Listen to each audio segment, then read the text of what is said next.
we need to prove the following. So we will start our problem from the left hand side.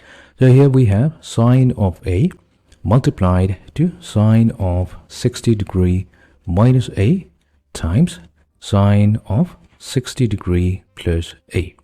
Now what we'll do, we'll consider the product of sine 60 minus A and sine 60 plus A. What we'll do, we're going to multiply it with 2. And if we're multiplying it with a factor 2, so 2 being an extra factor, we'll have to divide by 2 as well. So what we'll do, we'll multiply half with sine of A and we'll multiply 2 to sine 60 degree minus A times sine 60 degree plus A. The reason why we are writing in this particular format because we have a standard formula. Let's talk about the formula. So let's say if we have 2 times sine of angle C multiplied to sine of angle D, then this is given by cosine of the angle C minus D minus cosine of the angle C plus D. Okay, so let's apply this particular formula. So in our case, we have 2 times sine of angle 60 degree minus A multiplied to sine of angle 60 degree plus A. So here we will assume that C corresponds to 60 minus A and D corresponds to 60 plus A. So that means we are going to get cosine of 60 degree minus A minus D. So that's going to be 60 degree minus A. Minus cosine of angle. Now we need to add them. So we have 60 minus A added to 60 plus A. That's going to give us cosine of the angle. So here we have 60 and negative 60 cancelling out. That leaves us with negative 2A. So we have cosine of negative 2A minus cosine of the angle. So here negative A and positive A cancels out, leaving us with cosine of 120 degree. Now we know that cosine is an even function. So that means cosine of negative 2A will be equivalent to cosine of 2A. Whereas we have negative cosine 120. 120 that has a standard value of negative 1/2. Meaning our value comes out to be half added to cosine of 2A. So this is the value of 2 times sine 60 degree minus A times sine 60 degree plus A.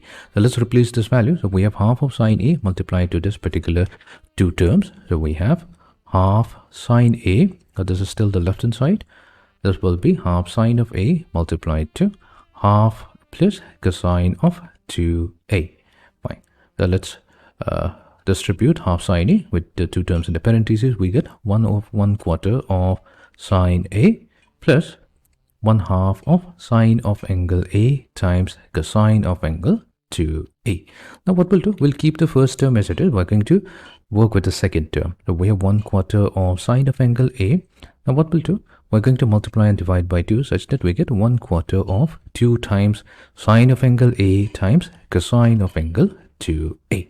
Now there is another formula where the product of 2 trig function can be converted into the sum or difference. So in our case, the formula that we'll be using is 2 times cosine of angle C multiplied to sine of angle D. So this will become equals to sine of angle C plus D minus sine of angle C minus D. Fine. Now we have 2 times sine of angle A times cosine of angle 2A. So this will become sine of angle. So here we will consider this to be equivalent to C and D to be equivalent to A. So we're going to get 2A added to A minus sine of angle 2A minus A, such that we get sine of angle 3A minus sine of angle A. So we'll substitute this value here. So we will have now 1/4 times sine of angle A added to 1/4 multiplied to, now in place of 2 sine A cosine 2A, we'll replace it with 1 sine of 3A minus sine of angle A.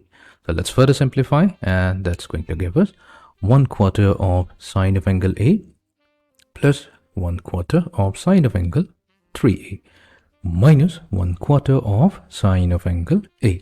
Now the first and the third term cancels out and we are left with only one term, which is 1/4 of sine of 3A.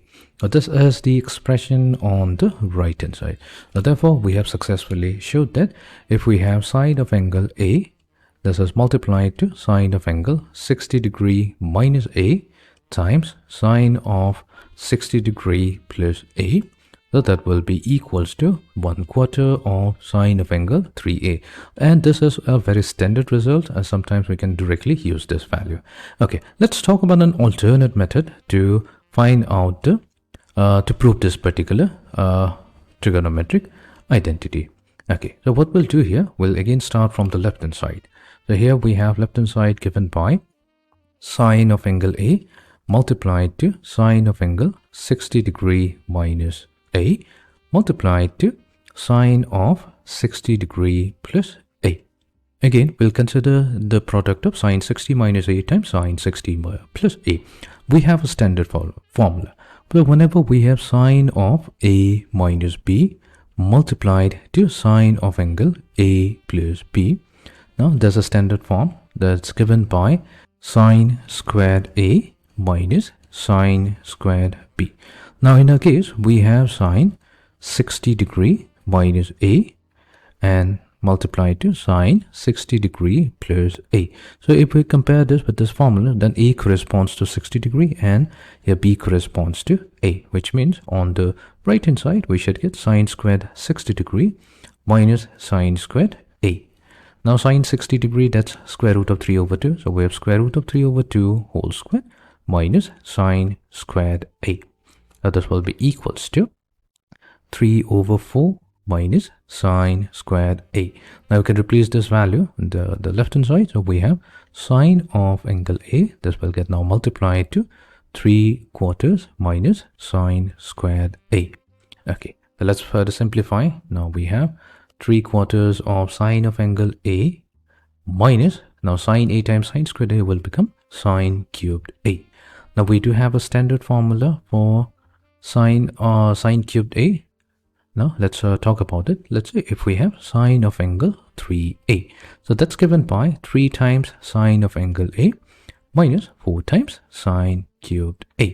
Now what we'll do, we'll isolate sine cubed A from here. So we will have 4 times sine cubed A. So this will be equals to 3 times the sine of angle A minus sine of angle 3a.